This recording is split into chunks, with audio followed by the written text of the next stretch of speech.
Most of you are not normal. Nǹkan kan ti go wrong, and I believe many of you ẹ ní láti lọ ṣe mental check-up. I know nígbà tá a bẹ̀rẹ̀ Yorùbá nation, ìfẹ́ tí ẹ ní sí Yorùbá ló jẹ́ ká tẹ̀lé àwọn bàbá wa. Kò ń ṣe torí lóyè Ìgbòho la ṣe ń ṣe Yorùbá nation. Ṣẹ́yìn fi pé torí Ìgbòho lèmi ṣe ń ṣe Yorùbá nation ni? No, torí ìran tèmi náà kó má bàa parẹ́ nínú Yorùbá. Because tí Yorùbá bá ti lọ, then ṣé wọ́n máa rántí Koiki family? Ṣé tí Fúlàní bá tó pa gbogbo wa dànù sẹ́gbẹ̀ẹ́, ṣé wọ́n máa rántí Koiki family? Ẹ jà nítorí olóyè, ẹ jà nítorí bàbá Kítóyè, à ń jà nítorí ara wa. Mo kí gbogbo ìyá wa tẹ́ ń comment. So ọ̀rọ̀ yìí ò ń ṣe ọ̀rọ̀ àfífúá àtàkì Dúpọ̀ Onítìrí, but à ń question Dúpọ̀ Onítìrí pé ṣé ẹ ṣú pé woman yẹn ṣó ó wà okay, because ẹni tó bá wà okay kò ní máa sọ fún yín pé òun as a leader kò lè appear láti wá yẹbi ìgbà tó kọ́kọ́ dé ṣe bí wọ́n appear tó wá ń bá yín sọ̀rọ̀, because òpùrọ́ ti bá ń parọ́ fún yín nísìnyí. Ẹni tó bá wà ní UK tó wà labroad àtàwọn tó nílàákàyè tó wà nílé, torí àwọn tó nílàákàyè pọ̀ ju ẹni tó wà labroad gan lọ. Èmi máa ń sọ pé condition ló make crayfish bend. Àwa tá wà labroad akọ̀wà lucky ni. Ẹlòmíì tó wà nílé ó better ju ẹni tó wà labroad lọ. Òpùrọ́ tó bá jókòó báyìí tó bá study ẹ̀ pé òrókùrọ̀ ó náà máa dé, kò dẹ̀ tí ì dé. Òun ni mo wà láfíríkà nísìn. Mo sọ fún yín ní London ni mo sọ fún yín pé mò ń padà bọ̀.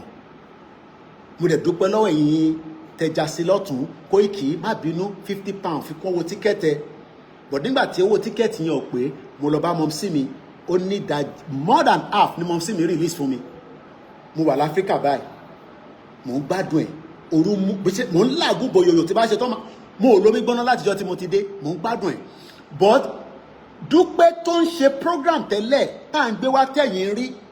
ó wá di ẹni tó kàn ń ṣe voice note fún yín lásán, ẹ̀dẹ̀ ń accept ẹ̀, ẹ̀dẹ̀ fi question ẹ̀. Nísìnyí Wálé Àlì ń question ní Dúpẹ́, wọ́n attack Wálé Àlì.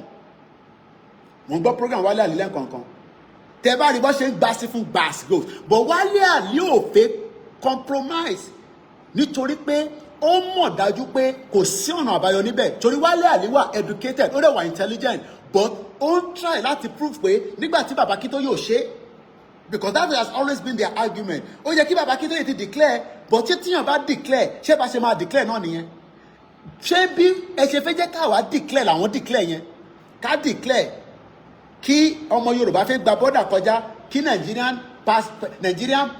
customer béèrè pé where are you going? I don't think you know what that means. Ẹ gbọ́ mi dáadáa. Kí ọmọ Yorùbá fẹ́ gba border kọjá láàárọ̀ yìí nísìn, Ọlákúnlé mo rò pé mo rí lórí program, ojoojúmọ́ ló ń bá wọn jà ní custom níbẹ̀ yẹn. Tó bá kọjá báyìí, òun àti wọn máa ń jà ni. Torí pé irú àwọn ará ń kan wọ́n pé wọ́n ti mọ ibi tá à ń lọ. Àìkàn sọ fáwọn èèyàn pé kó ṣe sùúrù. Wàláì tàláì símọ́ bí láì làzíláwà. Tí rálì bá bẹ̀rẹ̀, ẹ̀rí wèrè ní gbogbo custom yẹn. Àwọn ọmọ Yewa kan wà, wọ́n sán lórí. Àwọn ọmọ tó ń ṣe kí ló máa ń pe rice tó ń gbé kọjá yẹn. Ẹ ti rí àwọn ìjà tó máa ń jà ní gbogbo bọ́dà, custom máa ń sá lọ fún wọn ni. Wọ́n sínwèrè àwọn ọmọ wa kankan tó wà ní gbogbo area yẹn. Tí a bá bẹ̀rẹ̀ rally, ẹ rí gbogbo nǹkan tó máa àìtí declare ni mo ń sọ yìí o. So tá bá wá declare Yorùbá nation, àwọn fàyàwọ́ wàá ṣe eré ẹ̀mọ̀ pé mi ò gbé létí pẹ́, mo ti kúrò létí pẹ́. So Yorùbá mi lẹ́ẹ̀kọ̀ọ̀kan ẹ máa tètè help mi ni. Àwọn tó ń ṣe fàyàwọ́, mo láwọn ọmọ kan, mo lè dárúkọ ọmọ yẹn, ní 2021 wọ́n pa ṣégè síra wọn lára tán. Nígbà tẹ́mi wálé làwọn, ó dà pé mo ti sọ story yìí rí fún yín, kò ń ṣe story o, jẹ́dí kìíní ni mo ń sọ. Àwọn tó mọ àwọn ọmọ tí mo ń sọ yìí, abroad àti bẹ̀rẹ̀ movement àwọn ọmọ ẹ̀ ti ń pè mí pé bàbá Koiki àwọn náà fẹ́ Yorùbá, èmi ò tẹ̀mọ̀ fáwọn lájẹ́ndà mi. Nígbà tí mo dé tó wá bá mi ní sókà, wọ́n lọ́mọ o, sókà lájọ wá ń sùn lájọ ń jí. Nígbà tó wá tébù wàhálà kan ti fà ní gbogbo àwọn kí má fi gbogbo ẹnu sọ̀rọ̀. Àwọn tó dẹ̀ ń bá fa wàhálà yìí, àwọn èèyàn ńlá náà ni wọ́n. Àwọn ọmọ yẹn dúró tì wọ́n lọ́rùn sẹ́pà wọn nígbà, young boys, àwọn ọmọ Yorùbá. Nǹkan bẹ́ kábíyèsí Elédùmarè. tó para wọn bí wèrè tó ń ṣe kékeré tó sì sí bọ́dì ara wọn àwọn yẹn pa wọ́n pa àwọn yẹn náà padà wọ́n sì olóyè Ìgbòho ṣà ló dá sọ́rọ̀ yẹn ló parí ìjà yẹn àwọn tí olóyè dẹ̀ pè yẹn wọ́n ò lè kọ̀rọ̀ sólóyè lẹ́nu ni ìjà tó ń ṣe ìjà kékeré ni mo sọ yìí so kí ni mo fẹ́ fàyọ ń bẹ̀ ni pé ẹ̀yin ọmọ Yorùbá lóòótọ́ ẹ̀ ń rò pé olóyè ó dalẹ̀ yín no olóyè ò dalẹ̀ yín ìntàfẹ́gbà tábà ti declare kò sí kankan tó máa ṣẹlẹ̀ mọ́ but ẹ wo dídúpẹ́ declare nísìn ọlọ́pàá tún wá arrest ẹ̀yin nǹkan kan right normal ṣe gbọ́ ìyá mi comfort Ológunjà wọ́n ò rí olóyè rí wọ́n máa ń rí wọn àwọn wà ní the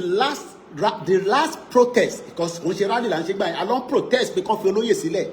olóyè dẹ̀ ti confam pé wọ́n máa release àwọn èmi ò lè sọ fáwọn ìyá yìí níjọ́ Monday ibi iṣẹ́ làwọn ìyá yìí máa ń gbà wá night duty tó tútù mú gbogbo wa bá mú nàbí kí n sọ fún wọn wọ́n ní wọ́n rán mi iṣẹ́ osgasta ẹlòmíì ní sọ́fẹ́ kí n sọ pé Koiki ó yá sọ ó ti mọ ọjọ́ tá a máa ṣe rally yes mo lè ní idea bọ́wọ́ sọ déètì fún mi mo ò dẹ̀ lè dalẹ̀ torí èmi tí n bá dalẹ̀ mo ti ṣe pé tí bá dalẹ̀ mo ń bá lọ nìyẹn inú ẹ̀dẹ̀ fẹ́ bá lọ ìyẹn mo ṣe lè dalẹ̀ so kí ni mo fẹ́ fàyọ̀ ń bẹ̀ ni pé ìwọ tí o bá gbọ́ audio yìí torí mo fẹ́ close audio yìí kó kọ̀ cap sí 30 minutes reflect padà jókòó padà kó kọ́ tẹ̀ rò pé ẹni tá à ń bá sọ̀rọ̀ tó ń sọ fún wa pé àti gba country ní àní ká sọ bí tó wà bọ̀ kí ló dé tó ṣe fídíò pẹ̀lú yín mo lè pe olóyè Ìgbòho nísìn lórí fídíò call ní Germany mo lè lọ bá bàbá Kítóyè níbi tó wà nísìn something is not right and then sọ fún yín pé kò right but ẹ̀ ń deny ara yín èmi kọ́ lẹ̀ ń deny because olúkálukú ń jà fún rẹ̀ ni èmi kọ́ lẹ̀ ń parọ́ fún wọ́n ní ẹni tó ń parọ́ ṣé mo gbọ́wọ́ yẹn ó mọ̀ pé òun parọ́ tí bá ń parọ́ fún yín nísìn mo mọ̀ pé mò ń parọ́ fún yín but ẹni tó ń parọ́ á lè máa ná òun ò parọ́ but ẹni tó ń pa fún yẹn máa ó ti gbé kalẹ̀ kò tí ì sí nǹkan kan tó ń jẹ́ Yorùbá country it's as simple as that whether I believe in Baba Kítóyè or not that is your cup of tea I don't give a toss problem yìí nìyẹn ṣẹlẹ̀ yìí tẹ wà nílé mo mọ̀ pé yìí náà ẹ kàn dúró pé kí nǹkan kan tẹ kẹ́kọ̀ọ́ gbadúpẹ́ dànù sẹ́gbẹ̀ẹ́ ó bẹ́tà kẹ́ tètè reflect mo ń gbọ́ kan náà fẹ́ ṣe reconciliation mo máa ń rẹ́rìn àwọn lọ́ọ́ fẹ́ bá reconciliation ṣé dúpẹ́ gbádùn ṣé yàn ní dúpẹ́ a ní that woman is a demon babala demon burúkú ni ó dẹ̀ mọ̀ ó dẹ̀ ṣiṣẹ́ fáwọn olóṣèlú ni ó dẹ̀ mọ̀ so kò lè gbójú ẹ̀ jáde bó ṣe ń gbé jáde tẹ́lẹ̀ because tó bá ń gbójú ẹ̀ jáde à á máa rí irọ́ nínú ojú ẹ̀ so ìyẹn ló ṣe ń record the voice note a wá send the voice note sí ìjìnlẹ̀ ìyẹn wá di dọ̀gọ̀lú òdìdà rẹ̀ èmi tẹ̀ rò pé wọ́n náà wọn ọmọ Oǹdó tí mo dẹ̀ confam ẹ̀ báwọn ọmọ Oǹdó wọ́n sharp wọ́n strong ẹ wá wo bó ṣe ń ṣe bí ràkàtì àbẹ́mọ́ bí ìjìnlẹ̀ ń ṣe bí ẹni tí ewé tó fi wẹ̀ fún kò jiná dáadáa nígbà tó wẹ̀ ní fún ní kékeré ó ń ṣe bí òde ó ń ṣe bí òmùgàn ó ń ṣe bí ẹni tó ní làákàyè èmi rí ìjìnlẹ̀ sójú rí tẹ̀yìn ò bá rí sójú rí èmi àti ẹ̀ ríra ní Turkey mo wá wọ́ndà pé ṣé arákùnrin ṣé àgbo ẹ̀ pé sá ní kékeré torí mo mọ̀ pé ìlú ló bí òun sí Èkó ló bí èmi sí so ó ṣó pé something is not right is either tó yẹ pé ìjìnlẹ̀ ń take advantage lọ́dọ̀ tí wọn I don't have the fact but ó ṣeé ṣe pé because mo mọ̀ pé wọ́n ó move lẹ́nu ọjọ́ mẹ́ta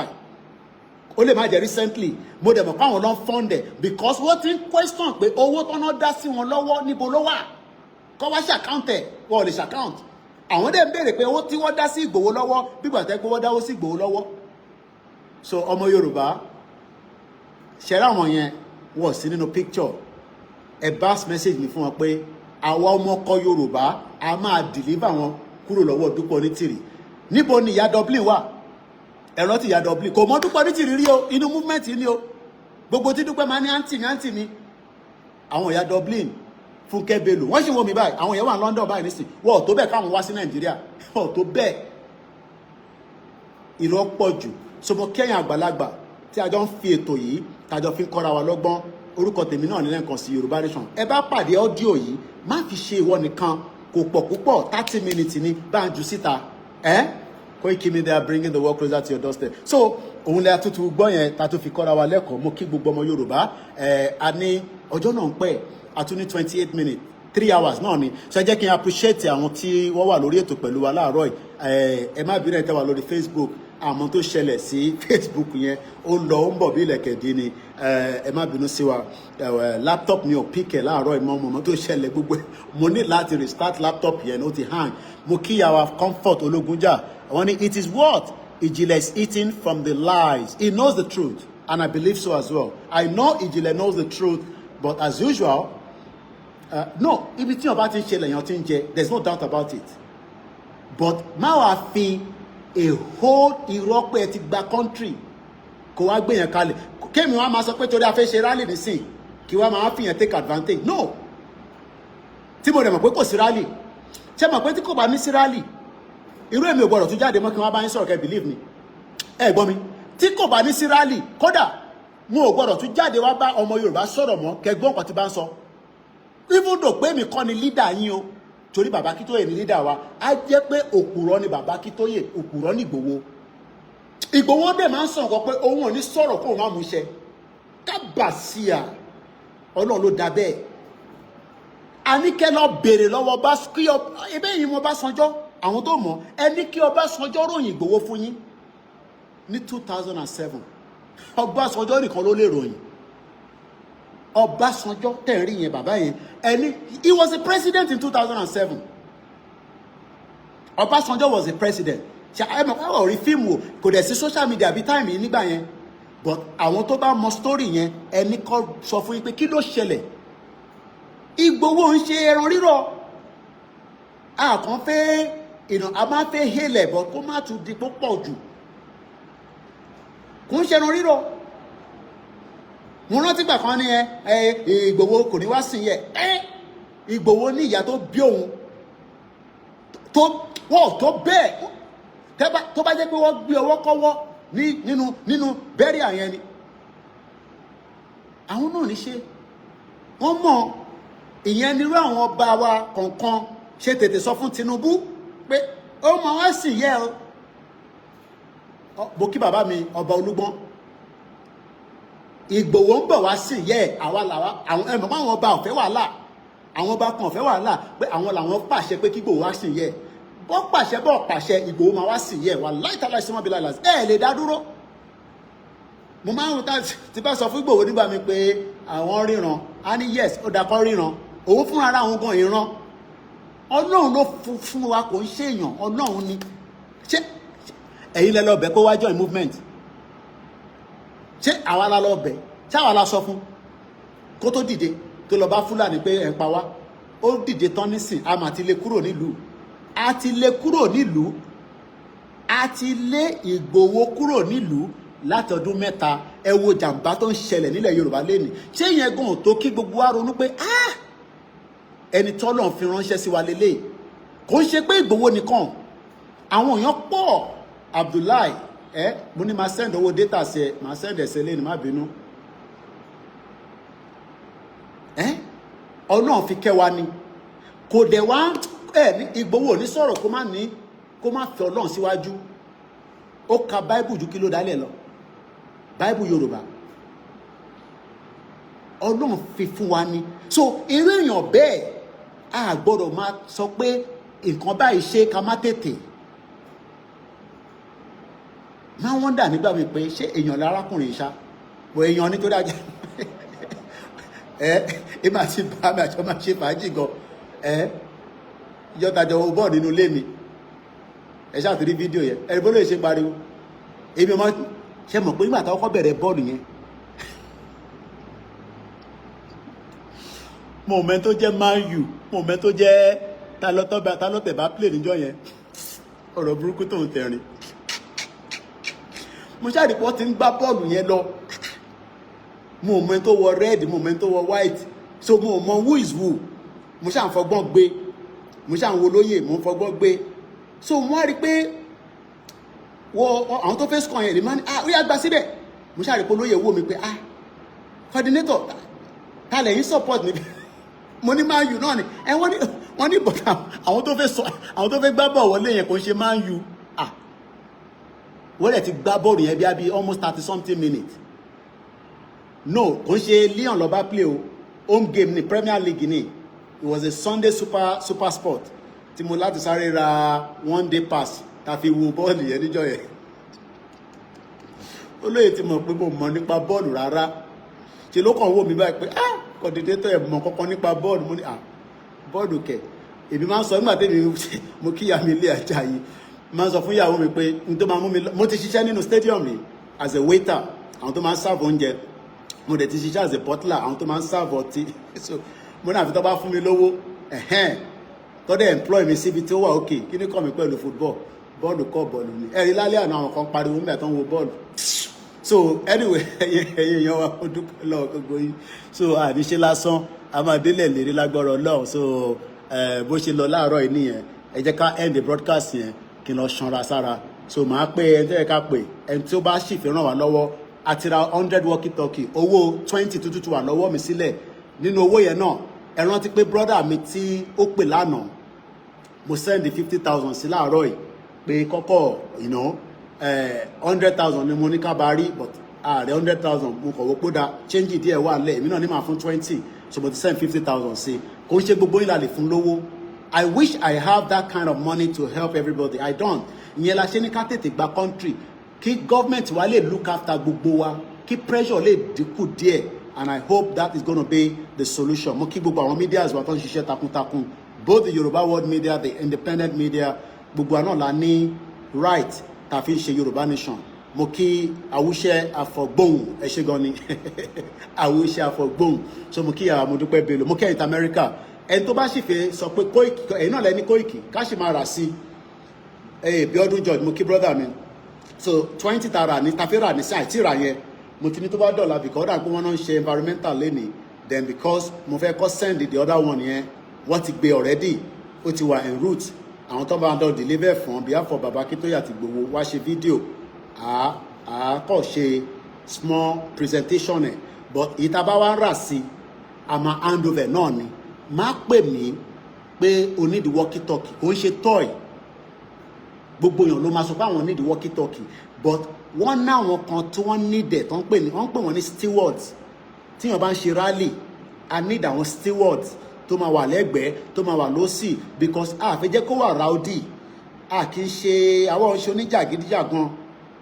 oyè yìí nísìn a fẹ́ máa lọ wọ́ọ́rọ́wọ́ ni a dẹ̀ lọ́bi kankan ju pé until our demands are met so we still need a lot of different things kò ń ṣe mí nìkan èyí tẹ́yìn náà bá lè máa ṣe fáwọn groups yín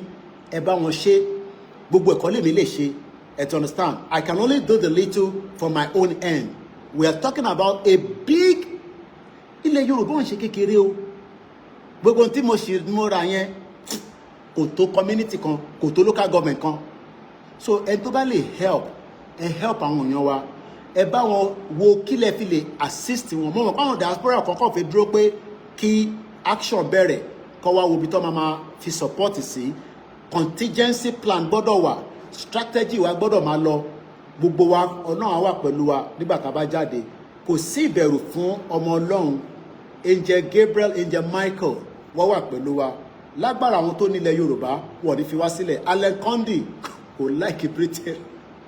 òun àti Britain mo rò pé lè gbé ní Britain brother mi bàbá wa kò lè gbé ní Britain ó believe pé Britain gangan ló wà behind the obstacle Yorùbá àwọn ló dá wa dúró so ọmọlúàbí ni wà bẹ́ẹ̀ ni àwọn ọ̀dẹ̀ ń jà kí la tẹ̀lé fi jà lẹ́yìn ká gbé àwọn gbẹ̀tugbẹ̀tu tí àwọn baba ńlá wa lò pé kákọ̀ gbé sọ́rùn kádẹ̀ gbé sára kákọ̀ fi maintain àwa kádẹ̀ believe in Jesus Christ ká máa tọ́jú ara wa náà ọba Elédùmarè bá ń dúró tì I will not out again I will leave it till later in the evening so that kẹ́ lè pè mí ká lè engage ọ́fíìsì ni mo busy gan ìyàwó mi dẹ̀ ti ń pè mí nísìn ó ní washing machine wa ti bàjẹ́ ìyẹn fún mi ní headache I'm talking about £500 washing machine nínú ilé mo ní insurance kọ́ ó náà ti cancel ẹ̀ mo wá béèrè pé báwo la ti lo washing machine náà a ti fẹ́ máa lọ bí more than 8 years àbáyọ tó ṣe máa ń pariwo ti máa ń ṣe program nígbà tó sọ fún mi ní ó ti dìjẹ́ta nísìn orí mi ṣe kóka that's like £500. It's not a small money. Èyí tó lọ wò ní Costco lánàá 699 no 5 something plus VAT, that's about 695. Sori pé kò easy. So kí yàn wá jókòó kí wọ́n máa pariwo Yorùbá nation kí wọ́n wá sọ fún mi pé mo mọ̀ tí mò ń sọ tó yẹ kí n máa ṣiṣẹ́ nísìn ká ṣe máa replace washing machine. Ẹ lọ jẹ wédú àtàmọ̀là dáadáa. So Ọlọ́run bá abòmí láṣìírí àwọn ọmọ bá ṣe máa yanjú ẹ̀. Àdẹ̀ ń fọwọ́ fọṣọ ní London. So mo kí gbogbo alẹ́ nǹkan sí i. Àwọn kan ní Koiki ẹ bá Sowore sọ̀rọ̀ ni ẹ bá Sowore sọ̀rọ̀ kó darapọ̀ mọ́ wa. Brother mi ní Sowore a lè máa sọ̀rọ̀ lórí WhatsApp ó kàn máa ń send message sí mi definitely kò ń ṣe forwarded message. Ẹ̀ẹ́dẹ̀ rí i pé gbogbo message wa nípa Yorùbá nation Sahara Reporter máa ń pìkẹ̀ so ẹ má yẹ kí n sọ̀rọ̀ jù bẹ́ẹ̀ lọ ó yé yín so kò dẹ̀ sí nǹkan tí Sahara bá sọ tí àwọn èèyàn ní rí so that shows that Sowore is ó lè sọ fún ọkọ má post gbogbo nǹkan tá a bá ń sọ so àárín yẹn ó dún dáadáa láàrin wa gbogbo àwọn medias wa kọ̀ọ̀kan náà àwọn kan wà tó ń ṣiṣẹ́ ní Punch ní gbogbo àwọn media yẹn but a lè máa expose wọn for security reason gbogbo wọn ló ń pè wá lẹ́yìn pé Mr. Koiki Ntolóyè àti bàbá Akíntóyè ṣe làwọn náà fẹ́ bó ṣe mọ̀ pé ọmọ á jẹun ẹ̀rẹ̀ mọ̀ pé ní Nàìjíríà daily money ló fi ń jẹun kò dàbí àwọn táwa labroad iṣẹ́ tá a bá ṣe last week wá sán ní wíìkì tó o bá jáde nínú Nàìjíríà pé o jáde níjọ́ kan ojúmọ́ kan o máa struggle láti fi nǹkan sẹ́nu so a lè compromise wọn àwọn kan wà wọ́n ti bá mi fi àwọn account details mi síta voluntary ni ẹ má wà nítorí àwọn ará walkie talkie kẹgbàgbé mi náà a máa jẹun a máa mú o so mo kí gbogbo alẹ́ nǹkan sorúkọ mi ní Ọláyọmí Koiki exactly 19 minutes past 12 Yoruba nation no going back this is a full broadcast now almost 3 hours ẹ̀yin tẹ́ wà lórí Facebook ó wà important kẹ́ follow mi lórí YouTube we couldn't come live earlier than now because there were a lot of technical issue on my laptop kò jẹ́ kí n go live so that's the reason why tẹ́ ṣe tètè rí broadcast wà látẹ̀ǹkan mo kí àwọn ìyàwó mi mo kí àwọn ọmọ Oòduà mo kí gbogbo ibi tó ń pè nílẹ̀ Yorùbá mo kí Ọọ̀ni of Ifẹ̀ dáadáa and I believe he will do everything possibly best so dáhùn pé èèyàn kan fi sáré pè wọlé kakọ̀ gba call yẹn ká tó máa lọ kakọ̀ gba call yẹn because we have just about very short time. Hello caller látàkúrẹ́ ṣe fi bá wa dá sétò ní sà. mo ti send message sí yín gan ní WhatsApp ti lọ́ka. Alright màá kà dádì màá kà sà màá kà iṣẹ́ gan ni màá kà. Mo wá kí gbogbo ẹ̀yin babaláwo wa tẹ wà ní gbèríko ẹ mọ̀ pé tá a bá máa jáde báyìí ó láwọn ìgbésẹ̀ táwọn baba ńlá wa náà máa ń gbé máa check Mr. Biodun mo ti change phone mi as well láàárọ̀ ìgbà tí kan fún mi problem so bí a kẹ bá mi resend ẹ̀ mọ̀ mọ̀ gbàtẹ́ send ẹ̀ kò mọ̀ bí a carry gbogbo messages mo kí gbogbo alẹ́ nǹkan sí ilẹ̀ Yorùbá tá à ń sọ yìí ẹ ṣe gan ni bàbá wa tó send message mo lè ka message wọn síta àwọn èèyàn múra gan ẹ má fi ṣẹ́jú kan sílẹ̀ pé ká má múra sílẹ̀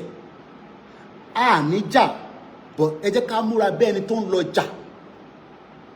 ṣé Yorùbá yẹn yé wa a ní jà but ẹ jẹ́ ká múra tán bí ẹni tó ń lọ jà and I hope you get the message. Yes, I need to rest now. I need to drink a lot of water. So kí n tó lè jáde ó máa dé ọwọ́ ìrọ̀lẹ́ pátápátá so that I can do a lot other things as well. Yes, I'm going to rest now. I will not come back out. But as usual, my phone is available. And tó bá need number mi fẹ́ bá wa sọ̀rọ̀ ni number mi ó wà ní. Oh yes, it's coming very soon. Ẹ̀yin tẹ́ ń béèrè pé Koiki kí ni ìtútù tún pẹ́? I don't have a date, but ẹni tó bá ní làákàyè tí mo mọ̀ pé gbogbo wa ní tá a bá fẹ́nu sọ̀rọ̀ tán lẹ́yìn ìgbà tí mo tutù dé ó yẹ kẹ́ ti pick signal pé kò ní pẹ́ mọ́. That's all I can say. Ṣé mọ̀ pé nígbà tí mo wà ní London is a different thing. Mo ti wà on ground nísìn mo ti gbọ́ tí bàbá sọ sí mi létí mo ti gbọ́ tó lóye sọ mo ti gbọ́ tẹ́mọ̀lá sọ but wọ́n ní wọ́n tí mo date so wisdom because a lè fi gbogbo nǹkan sọ̀rọ̀ tán lórí social media a máa compromise ara wa so èyí tẹ́ ń béèrè pé gbà o YouTube name mi náà ní KOIKIMEDIA a ní KOIKIMEDIA a ní KOIKIMEDIA backup but KOIKIMEDIA àti WD76 la máa fi stream KOIKIMEDIA yẹn náà ni ẹ kò type ẹ wà important because a ti wà live láti over 3 hours èyí tẹ́ wà lórí Facebook mo apologize gan mo mọ tó ṣẹlẹ̀ láàárọ̀ yìí so ó wà important kẹtẹ̀lé wa so mo kí bàbá wa tó send message látàkùrẹ́ message tó send lára àwọn message tí máa ń like yẹn ọmọ kan ni wá kò ń ṣe olóyè nìkan ni à máa ń kí ní gbogbo gbà kí n tó máa lọ in just 10 minutes or less than that mo kí àwọn Àgbẹ̀kọ̀yà dáadáa mo kí gbogbo Àgbẹ̀kọ̀yà kódà mo kí bàbá wa Ìbà Gani Adams I love him so much I always say it all the time Ìbà ni mo kọ́kọ́ mọ̀ personally kí n tó mọ olóyè Ìgbòho mo tẹ̀lé bá dé Àkókò tí n bá nífẹ̀ẹ́ wọn mo ní tẹ̀lé wọn dákòókò and I have told Ìbà Tinubu ò láìkì yín ẹ̀yin máa wọ̀ rẹ̀ ẹ̀yin máa sọ̀rọ̀ lọ tó bá dẹ̀ jẹ́ pé Tinubu bá ń fẹ́ àtàkì yín ẹ move kúrò ní Nàìjíríà ẹ máa bọ̀ ní Africa country kan kẹ́ jókòó síbẹ̀ kájọ máa fa wàhálà níbẹ̀ tó bá dẹ̀ yá gbogbo á padà sílé ilé náà la ṣe ń bọ̀ tó bá dẹ̀ pẹ́ fẹ́ máa fọgbọ́n ṣe náà ni it's okay because I need ẹ̀yin náà because Nigeria will work I'm sure I believe in one Nigeria wọ́n ọ̀dẹ̀ lè offer yín anything Tinubu ò lè fún yín ní contract bẹ́ẹ̀ ṣe wà yẹn Tinubu ò lè fún Ìbà Gani Adams ní contract kankan but tá a bá gbalẹ̀ Yorùbá tán olúkálukú máa máa rí tiẹ̀ ṣe gbogbo àwọn ọmọ tẹ kó sẹ́yìn OPC olúkálukú á níṣẹ́ diaspora ò lè máa fọ́ǹdì gbogbo wa nílé kò possible I need the government tó ń ṣiṣẹ́ a working government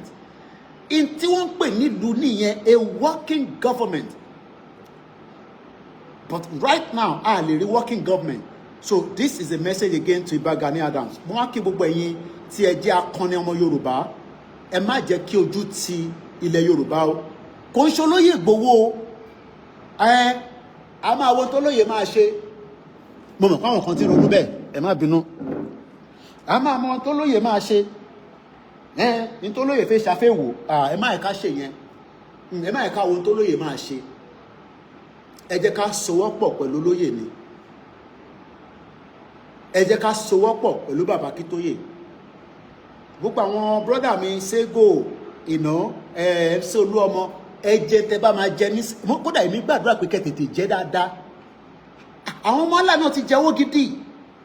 ẹ̀yin lé ẹ sọ́kẹ̀ dry kẹ́ máa wá padà bọ̀ nílé kí gbogbo àjọ wa máa gbádùn lẹ Yorùbá ìtawà ń sọ nìyẹn èmi ò I don't have anything against àwọn NURT mo dẹ̀ mọ̀ pé bàbá wa Ìgbòho gbogbo ọlọ́mọ bàbá Ìgbòho ta ló máa níwọ̀n ọmọ Ìgbòho kò ṣe pé a fi ń pọ́n Ìgbòho lé Ìgbòho kan Nàìjíríà kan nì mo ní tí Yàyà Bello sọ fún wa mò ń ṣẹ́nu kò ní Yàyà Bello kan náà níjọ́ tó pè mí àti Ìgbòho in tó ń sọ fún wa sétí tó ní etí mi ò gbọ́dọ̀ tún gbọ́ o láàrin wa nìkan ni o wọ́n bẹ̀rù Ìgbòho bishop ọ̀nà ní north mo ti sọ fún yín kò ṣe pé mo make it up Aláàfin kí tó máa lọ mo ní pẹ́ ju 3 hours yẹn lọ 10 minutes náà ló kù mo dẹ̀ ń wo time Aláàfin tàná ó sọ fún wa èmi àti Ìgbòho nínú private president wọn kò ń ṣe nínú palace o àwọn bá náà níbi tó ti ń ṣe fàájì o inú resident private láti lọ bá bàbá mo like bàbá yẹn kan láti dé ọ̀rẹ́ Koiki ẹ̀yà jókòó báyìí jókòó tí ibi lẹ́gbẹ̀ẹ́sẹ̀ ó ní Buhari pé òun kọ́ arrest Ìgbòho sínú palace mo ti sọ́rí fún yín ó ń ṣe pé ilé mi kan ọ̀pọ̀ Ìgbòho pé Aláàfin tàná pé kọ́ arrest Ìgbòho mọ́lẹ̀ kí àwọn ọlọ́pàá àti DSS kọ́ wá fi mú Ìgbòho mọ́nu bẹ̀ bàbá yẹn wá ní bàbá yẹn ní Ìgbòho tẹ̀ ń rí ilé òkè ṣọ́ original ṣe orílẹ̀ tẹ̀ ń rí tó ń káàkiri tó wà nínú Nàìjíríà tó ń dàlúrú yìí eléyìí ò kì í ṣe original ṣòro original gangan ìta ló wà á dẹ̀ máa ṣe tuntun ẹ jẹ́ kó lóye sọ níjọ́ kan olóyè ló tún mọ̀ sọ tó mọ̀ ẹ̀wọ̀n kó lóye gbọ́ Yorùbá jófin lọ ẹ̀rẹ́ rí ẹfẹ́ tákìtì àwa bí bàbá ẹ̀ kí lẹ́yìn wá sọ fún ọmọ mi kí lẹ́fẹ́ kí n sọ èyí tó kọ ẹ̀jẹ̀ ìrora tọ́jú ẹ̀ pamọ́ olórí burúkú làwọn Fúlàní yẹn tó bá yẹ pé wọ́n mọrú èèyàn tí Ìgbòho jẹ́ ni ẹ lọ́wọ́ fíìmù yẹn máa tún wò nísìn mo ti wò lánàá mo fẹ́ tún wò ẹ mọ̀ kíkíyàn wo múvì kan kó wá tún wò Shavar àwọn Indian film ni ẹni tó bá ní Netflix máa tún fíìmù yẹn wò kábàásíà lóòótọ́ wọ́n traitor àwọn traitor méjì ló sọ ọ̀nà tó máa gbà wọlé láti wá àtàkẹ́ Ọlọ́run jẹ́ kí tiwa rí bẹ́ẹ̀ gbogbo ẹni tó bá ń pètò ní kọ̀rọ̀ ní gbangba pé olóyè àti bàbá wa Kítóyè àti àwọn leaders wa àtẹ̀mí náà tẹ̀ ń ṣètò pé ẹ fẹ́ dalẹ̀ wa mo bẹ̀yìn ẹjọ́ gbogbo tí máa ń sọ èmi náà lóògùn tó lẹ́nu ìwọ náà gbọ́dọ̀ máa ṣàkàrà lẹ́ẹ̀kankan lórí mídíà ẹnu lásán ni mo ní bọ̀ ẹ má dalẹ̀ Yorùbá ṣe rí orí tí à ń jà fún ó pọ̀ ju kẹ dalẹ̀ Yorùbá ó bẹ́tà kẹ má dá sí kẹ má wò wá ràn ìyẹn Starboard ò dá sí nísìn ẹ̀gbọ́n ìyá mi Yínká TNT ò dá sí Maureen kò dá sí mọ́ ìyẹn kọ́kọ́ fẹ́ fi wá gbowó tẹ́lẹ̀ ni sísítà mi tó wà ní Manchester tó ń jà fún Mohbad tafuntafun ìyàwó mi máa ń wò wọ́n gbogbo gbà mo láìkì sísítà yẹn mo tẹ̀ máa ń láìkì wọn tó bá wà ní kitchen tó ń dáná kí lórúkọ wọn báyìí wọ́n jà fún Mohbad lọ́wọ́ báyìí Lisa Anjorin gbogbo wọn dá sọ̀rọ̀ Yorùbá nation but èmi mọ̀ pé tí gbogbo ta bá wà ní front tí sójà bá ṣà ń pa wá ṣé wọ́n ní sọ̀rọ̀ wá gbóhùn sókè so mo bẹ̀ yín mo rọ̀ yín Bukky Jesse mo like sister mi yẹn dáadáa àwọn yẹn gbọ́ Yorùbá dáadáa báyìí Bukky Jesse ìyàwó mi like máa wo program wọn báyìí ìyàwó mi sì wo Máyégún general àbúrò mi ni Máyégún mo jù lọ lọ́jọ́ orí mo bájà we can all come formidably but Fúlàní ṣoògùn rẹpẹtẹ ẹ lọ gbọ́ bàbá wa àṣà ṣé àṣà ni bàbá yẹn bàbá yẹn ṣe program kan tí mo gbọ́ lánàá we have just 6 minutes ní kọjá 6 minutes yẹn bàbá yẹn ní reason tí Òṣogbo ṣe bọ́ sọ́wọ́ Fúlàní àìmọ́ ti gbọ́ bẹ́ẹ̀ wọ́n ní Maureen ní allegedly wọ́n ló gba £8,000 COS mo sọ fún ìyàwó mi ní Maureen kẹ̀ mo ní bẹ́ẹ̀ ni ṣóyọ̀ ń bọ̀ ló gbé information yẹn jáde wọ́n ló gba £8,000 tó fi máa fi máa tó lóyè lówó oúnjẹ GoFundMe fíìmù náà lè set up ó set it up àwa sọ fún olóyè àtẹ̀mí pé àwọn security àwọn máa fún wa lówó every month olóyè ní òun bàbá wa àṣà ẹ̀ṣá àwọn bàbá yẹn ní kò sí nǹkan táwọn ò ṣe ní tó lè mú bàbá yẹn sọ pé kò sí nǹkan táwọn ò ṣe pé kí Tinubu di president ẹ mọ̀ pé bàbá yẹn wọ́n go deep gbogbo alamọ bàbá àṣà àwọn mọ̀ páwọn yẹn spiritually wọ́n ṣe gbogbo tó yẹ kó ṣe pé kí Tinubu débẹ̀ ṣe mọ̀ pé bàbá yẹn nísìn ṣe mọ̀ pé mi ò tẹ̀ mọ́ bàbá yẹn tẹ́lẹ̀ àfìgbà tí bàbá yẹn bẹ̀rẹ̀ sí ṣe program ká dúpẹ́ pé Ọlọ́run Elédùmarè ó pe àwọn bàbá yẹn padà wálé bàbá yẹn sọ̀rọ̀ bí Fúlàní ṣe bá wa rí tírà ní ọdún kọ̀ọ̀kan nígbà kan ní Ọ̀yọ́ àti ní Ògbómọ̀ṣọ́ wọ́n ní àwọn Ògbómọ̀ṣọ́ lọ tún tírà yẹn wọ́n ń di tírà wọ́n ń ṣe oògùn so tẹ́ bá rò pé intawa jọ ń sọ ó máa láìn pẹ̀lú Máyégún kò ní láìn wọ́n fẹ́ atẹ́gùn rẹpẹtẹ síta wọ́n dẹ̀ ń ṣe oògùn kò ń ṣe pé wọ́n ń sọ confirmation wà kò ń ṣe ní Fúlàní tí ń ṣoògùn wọ́n ń ṣe bàbá ńlá oògùn pé kí Yorùbá kó má ba jẹ́ ẹyọ kan tá bá jẹ́ ẹyọ kan mélòó ni gbogbo ilẹ̀ Nàìjíríà tó ń dẹ́rù bà wá náà but wọ́n ṣoògùn Mr. Koiki be careful kí ọmọ Yorùbá yìí náà ni ṣe kọ́ ní English ìwọ gbọ́ Yorùbá dáadáa ó fẹ́ máa fi ṣàkárà mi mo rẹ̀ ń bọ̀ ní Hong Kong èyí Yorùbá community mo ń bọ̀ wá kí n lọ Hong Kong bẹ́ẹ̀ ká parí ìta ṣe tán èmi náà máa travel káàkiri màá dàbí brother mi tó ń lọ káàkiri tó ń lọ Moscow bọ̀bọ̀ yẹn ń jẹun kiri nísìnyí ó ti fi owó YouTube ó ti fi ra passport ìlú mi kí lórúkọ ẹ̀ ó lọ sí ọ̀nà Russia láìpẹ́ yìí ó ń ṣe content tó dáa ó dá sọ̀rọ̀ Yorùbá nation òun wà òkè kò yẹ kó rí bẹ́ẹ̀ ọ̀rọ̀ Yorùbá là ń sọ ẹ̀ ó yẹ kó mú gbogbo wa nígbà àyà ni but ó mú àwa kan jura wa lọ but ní stop Táyọ̀ Àyìnà bẹ́ẹ̀ ni ó ní strong followership over 1 million kí ni kan pẹ̀lú Yorùbá nation ó ń travel kí ni kàn wá pẹ̀lú tó lọ́n fi wọ̀n wá nígbà tí ilẹ̀ wa wà ní danger lóòótọ́ ó kàn wá torí à ń wò ó tó ṣe ń lọ but ilẹ̀ Yorùbá dùn ju gbogbo bẹ̀yẹn lọ ìta máa ṣe ní transformation nílẹ̀ Yorùbá èmi àti yín náà ni hiking máa wà níbẹ̀ gbogbo àwọn forest wa yẹn a máa monitor bá ti declare Yorùbá nation èmi ò padà lọ sí England mọ́ 27 years yìí tí mo ṣe ń bẹ̀ ti tó ìwọ tó bá fẹ́ lọ máa lọ àwa máa develop lọ́wọ́ àwa ta lọ